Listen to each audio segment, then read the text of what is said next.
Welcome to our 11th week of Music with JCAL. I can't believe we are already almost 3 months in. You should pat yourself on the back for everything that you've accomplished. I know that you have learned a lot and we're going even quicker and quicker every week. Keep up the good work. Hello everybody. We're going to jump right in and start with our exercise that we've been working on for the past few weeks as a warm-up. It starts with the C major scale slowly, then double time going twice as fast. Then we do our skip exercise, slowly first, and then quickly.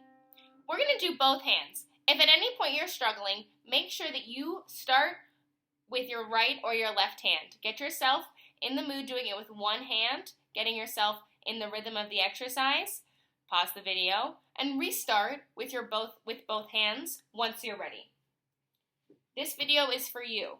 Please make sure at any point that you are doing what's best for you and your practice, even if that means pausing and working something out. Here we go. We're going to start 1, 2, here we go. C major, walking it up, back down,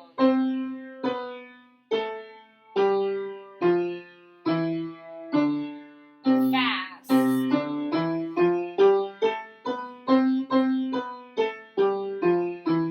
skips, fast.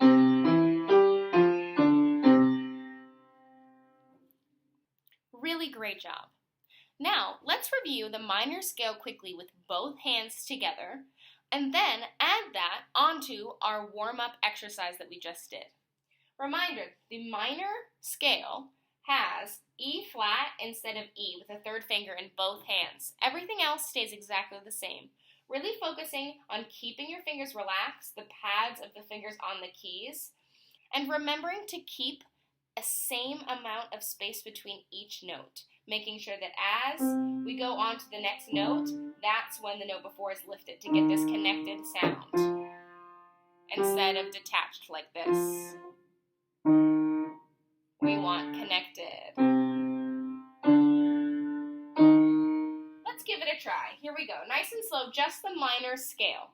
1, 2, here we go. We have C, E flat, all the way to F.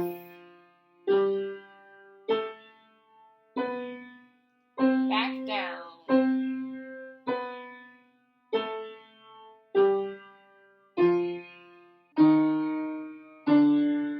Let's bring the tempo up a little bit. Here we go. 1, 2, ready, go.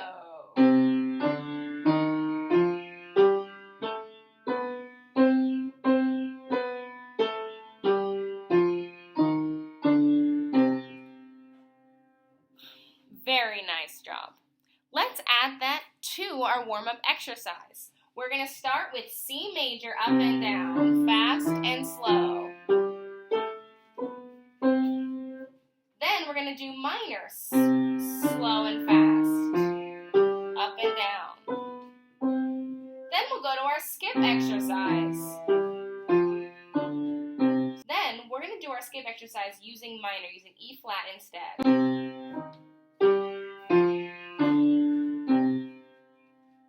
The whole exercise will sound like this.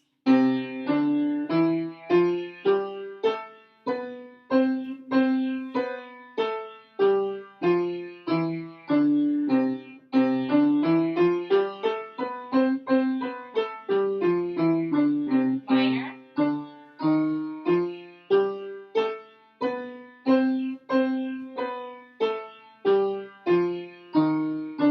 Fast.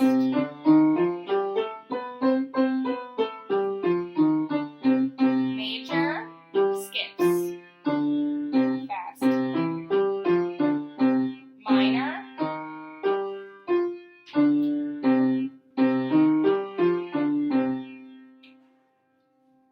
Last week, we started to talk about chords.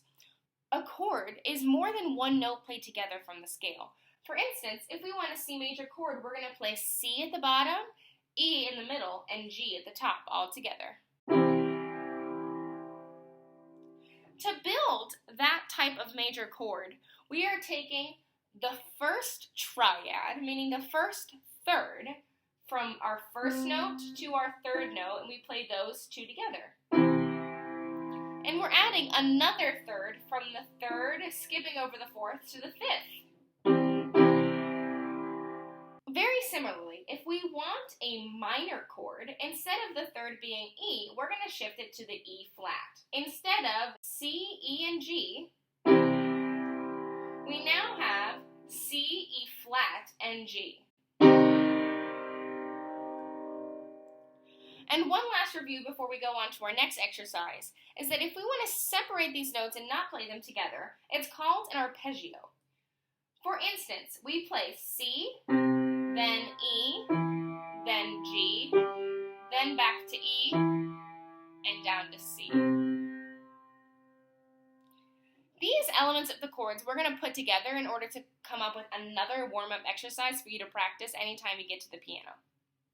We're going to start with a C major arpeggiated chord, meaning C by itself, E by itself, G by itself, E by itself, and C by itself. Then we play the full chord, all three notes all together. The exercise will sound like this. So 1, 2, 3, 4.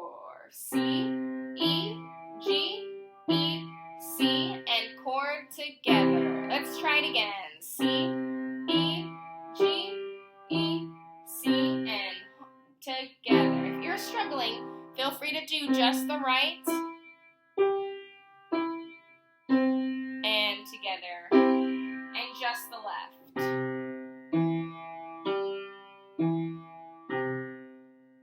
Then try them together.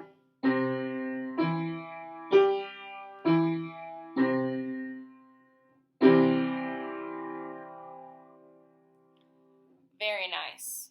Make a note that each of the arpeggiated chords are quarter notes, except the last one, that's a half note. So we have 1, 1, 1, 1, 1, and 2, and hold. 1, 1, 1, 1, half note, hold, and hold the chord. Last time.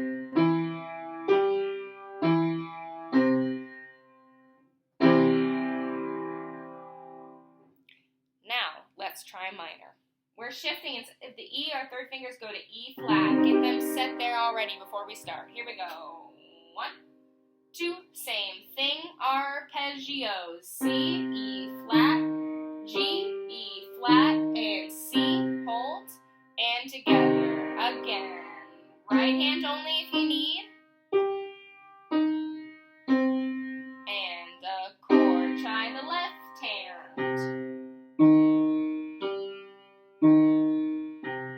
Together, both hands.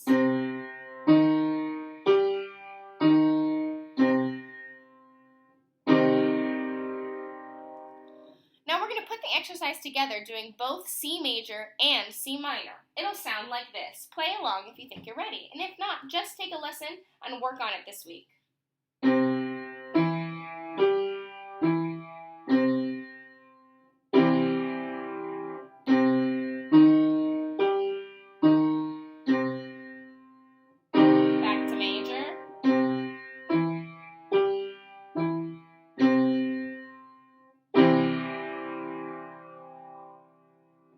Now, as you work this week, work with your metronome in order to start around 50 or 60 BPMs and go up by 10 every single time you get comfortable with both hands. Now, just like our scale, we want to make sure that there's a connected sense of playing, meaning we don't move on from our first note until the transition to the next note. There's no space in between the notes, no silence. This week, we are ready to start putting together our playing and our knowledge of reading music that we were working on in the first few weeks of this video series. Now, here up on the screen, I have put Mary Had a Little Lamb. You see very familiar aspects from the staff the treble clef, the bass clef, 4/4 time, meaning 4 beats per measure, the quarter note gets the beat. You see that we're at mezzo forte, which means medium loud. And we have quarter notes, half notes, and a whole note. We have 2 measures on the top line, or the top system, 3 measures in the middle, and 3 measures at the bottom, ending the piece with the double bar line at the end that tells us it's the end of the piece. Notice that there are whole rests all along in every measure of the bass clef. This means that our left hand isn't going to do anything for this song. We're just going to focus on the right hand. On the first quarter note, that's on E, we see it on the first line of the treble clef. Let's just read through these notes in our head and name them.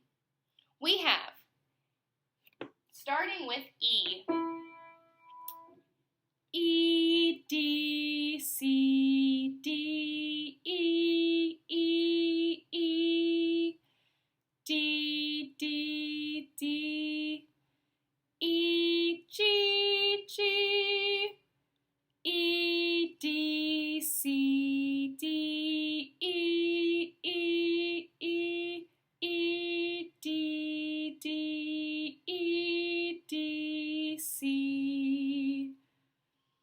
One thing I want you to notice about this song is that it's stepwise motion, meaning that every single time you're playing, except for one measure, you are playing a note that's right next to the note that you're playing, either up or down. Let's look at this first line. Starting with our third finger on E and your thumb on middle C, as if you were going to start a C major scale, we start with that third finger on E. Here we go. E, D, C, D, E, E, E, and hold. Before moving on with any other part of this video, make sure you have those 2 lines really confident in the right hand. Let's do it one more time together. Ready? Here's our quarter note. 1, 2, here we go. 3, 2, 1, 2, 3, 3, 3, and hold. Make sure that that last note on that top line, the open note with the stem, is called a half note. We hold it for 2 beats. On the next system, we walk down to our second finger and play D 3 times in the same pattern. Quarter, quarter, half, and hold. Quarter, quarter, half, and hold. So the first 3 measures are as such.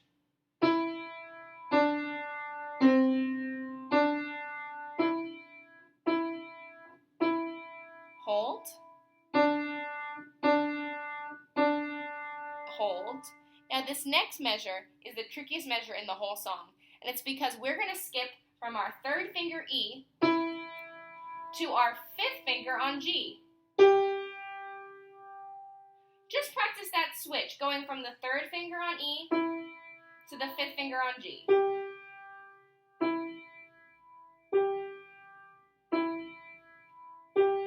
Skipping over F on the 4th finger. Once you feel comfortable with that, we can play that middle measure on the middle system. After we have our 3 Ds, D, D, D, now we have E, G, G, hold. Again, quarter, quarter, holds for 2. Again, quarter, quarter, hold, and 2. Let's play everything up to there. 1, 2, 3, 4 measures ending in the middle of the middle line. Here we go. Ready? And 2. Here we go.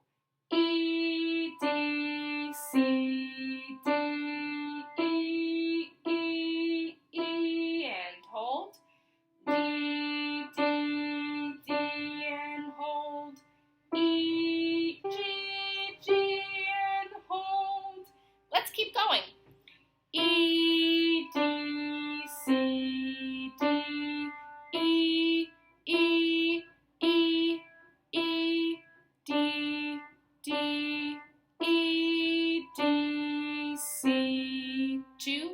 hold for 4 beats.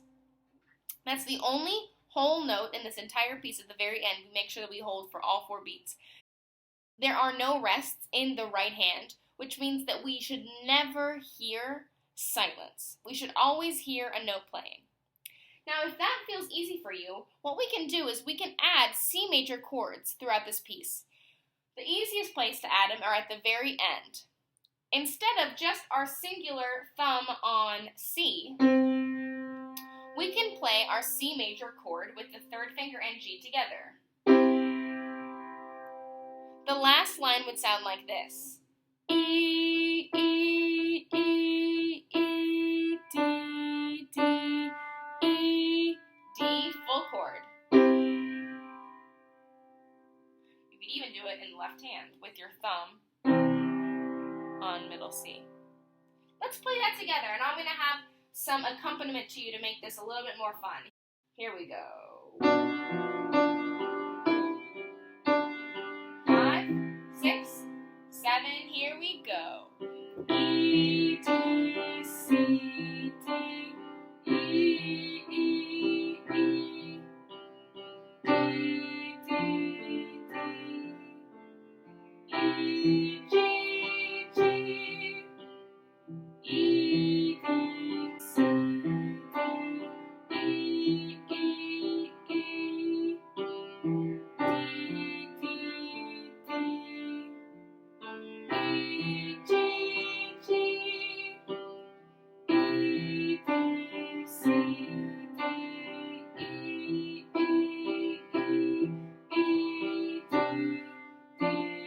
D, D, C.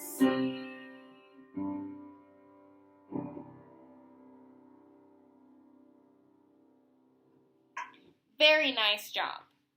Take this week and get this song feeling really comfortable. Print out the music if you can, or use your phone or your computer to look at the music while you play.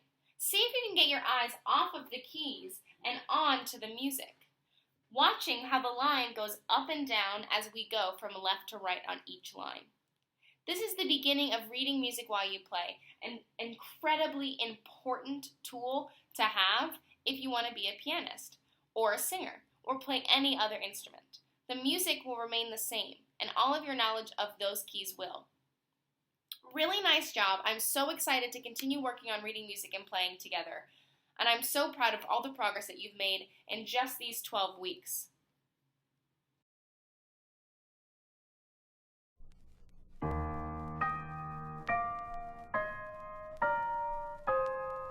In the American South, blues music exploded in popularity, being played in cafes and music clubs, as well as on sidewalks. Music filled these towns. Cities like New Orleans and Kansas City became known for a new style of music. Once called hot music, what we now call jazz and also Black American music was born. Using the sounds created by soloist blues musicians, mixed with big brass bands, which became popular after the First World War.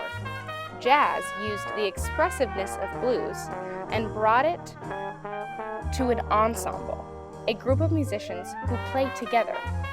After that, prodigal musicians and band leaders began organizing and writing music for their ensembles, artists like Louis Armstrong, Fletcher Henderson, and Sidney Bechet. Eventually, they started playing solo. They played their own line of music over the ensemble. However, there was a catch. None of the music they played on their solo lines was written down, nor had it ever been played before. These musicians practiced so much on their instruments that once they learned how a song went, they could make up music that fit perfectly over the music that the ensemble was playing, on the spot. They were so good, floods of audiences and eager young musicians came from all over the United States to hear them play. Shows would go on all night, and once it was late enough, young musicians who were good enough got to play on stage with their musical idols as a way to practice and better their own playing. These became known as jam sessions, and they still exist today. Many young artists in Chicago, New York, and LA, just like back then, go to jam sessions today in order to practice and play with as many other musicians as possible.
Armstrong was born in New Orleans in 1901.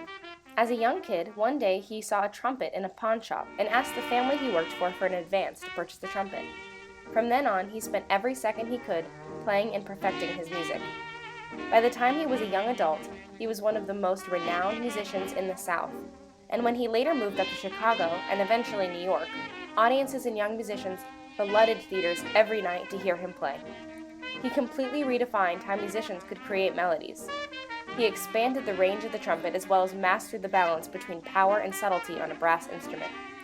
Along with the advancement of recording technology, Louis Armstrong's playing and singing made him arguably the most famous jazz musician in history.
Clarinetist Sidney Bechet was born a few years earlier in New Orleans in 1897.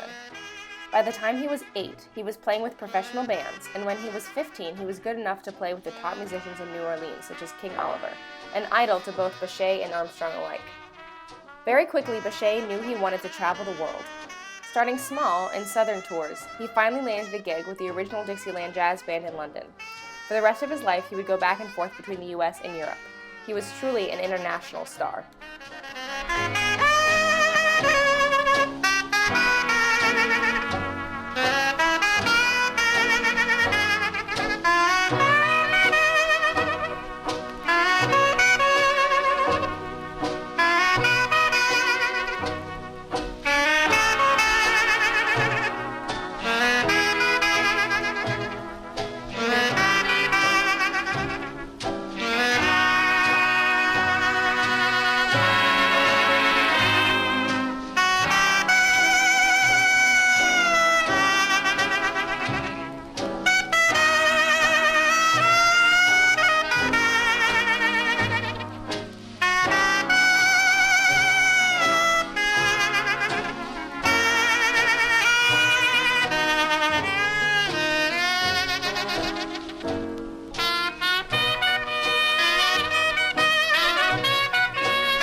Henderson was born in 1897, not in New Orleans, but in Georgia.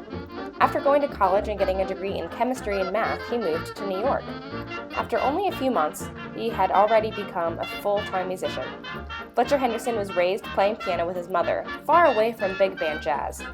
As a young boy, he learned European dance music and Black American ragtime, a fast, virtuosic piano playing that was a huge influence on jazz music, a style of which you can still hear in jazz music today. While Fletcher Henderson was no doubt an exceptional pianist, he made a name for himself as a musical arranger and bandleader when he hired Louis Armstrong to be the soloist in his band in 1924. As the bandleader, he was in charge of the jazz ensemble, the music, who was playing, how they played, and even how they looked. This was the beginning of what is called big band music, as the new popular jazz music turned into a nationwide craze, the swing era.